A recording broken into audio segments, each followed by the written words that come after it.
बिस्मिल्लाहिर्रहमानिर्रहीम। अस्सलामुअलैकुम and welcome to my channel smart talk with Hani. इस दुआ और उम्मीद के साथ कि आप सब लोग बिल्कुल खैर खैरियत से होंगे।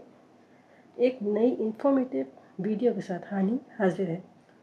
मेरी आज की वीडियो का टॉपिक बरगद का दरख्त, जिसे उर्दू और फारसी में बरगद, पंजाबी में बोहड़, जबकि सिंधी, हिंदी, मराठी में इसे बड़ का दरख्त कहते हैं। उर्फ़ आम में इसे बोहड़ या बड़ का दरख्त भी कहा जाता है। एक घना सायादार दरख्त होता है जिसकी उम्र 1000 साल से ज़्यादा होती है।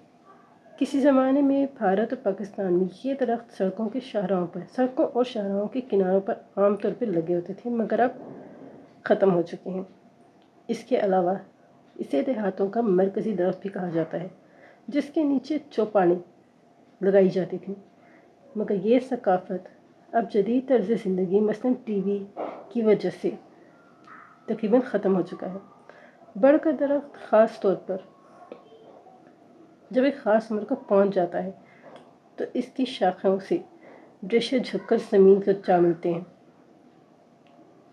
और दरख्त की चौड़ाई ज़्यादा हो जाती है। इसे रीशे बरगद या बरगद की दाढ़ी भी कहा जाता है। बरगद के पत्तों से और इसकी टहनियों से दूधिया रंग का एक गाढ़ा सा महरून निकलता है, जिसे बरगद का दूध कहते हैं। ये जिस्म पर लग जाए तो स्याह निशान पर बन जाते हैं। अगर हवा में थोड़ी देर रह जाए तो रबड़ की तरह जम जाता है। इसके पत्ते, फल और रेशे बरगद सुर्खी माइल होते हैं। फल सुर्ख हो जाए तो ये शीरीनी जैसा दिखता है।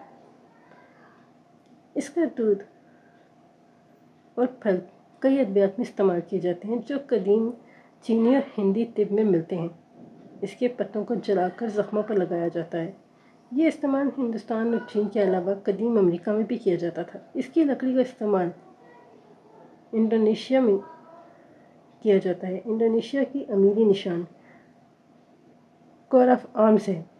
जापान में इसे बोरसाई में इस्तेमाल किया जाता है। बोनसाई एक फ़न है जिसमें दरख्तों को छोटे रहने पर मजबूर किया जाता है, हत्ता कि वह एक गमले में ही समा जाते हैं। बाज़ औक़ात ये हज़ारों अमरीकी डॉलर के फ़रोख्त किए जाते हैं। हिंदू मत में इसे बहुत मुक़द्दस समझा जाता है। इंसान दांतों का दर्द बिल्कुल बर्दाश्त नहीं कर सकता।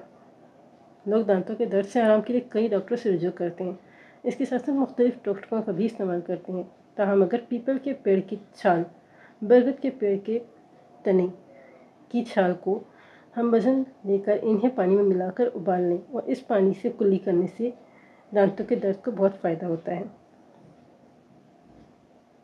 इसका दूध, कॉम्प्लेन और दाढ़ी बतौर दवाई इस्तेमाल किए जाते हैं।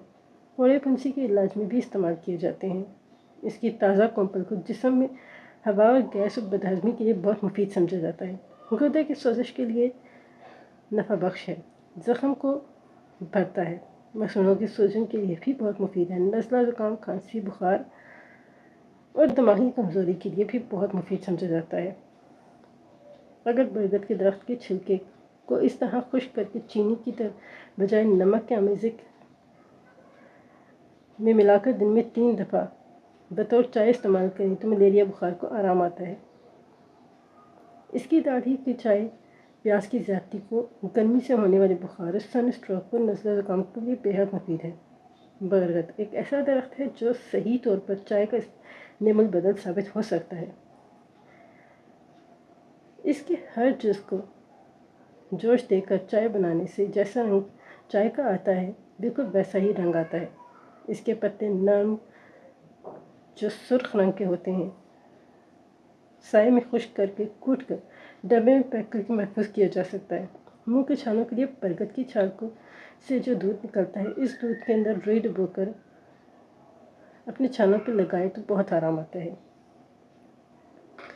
अगर फेफड़ों में ज़ख्म हो जाए तो इसलिए बरगद के दरख्त का दूध लेकर इसमें इतनी ही मिक़दार में हल्दी मिक्स करके इसको सुखा लें। जब सूख जाए तो इसको चने की दाल के बराबर, एक दाने के बराबर दिन में 2 बार खाएं। फेफड़ों के ज़ख्म, अल्सर वगैरह से भी बहुत फ़ायदा होता है। और ये थी आज की इन्फॉर्मेटिव वीडियो। पसंद आई हो तो लाइक ज़रूर कीजिएगा। दुआ में याद रखिएगा। अल्लाह हाफ़िज़।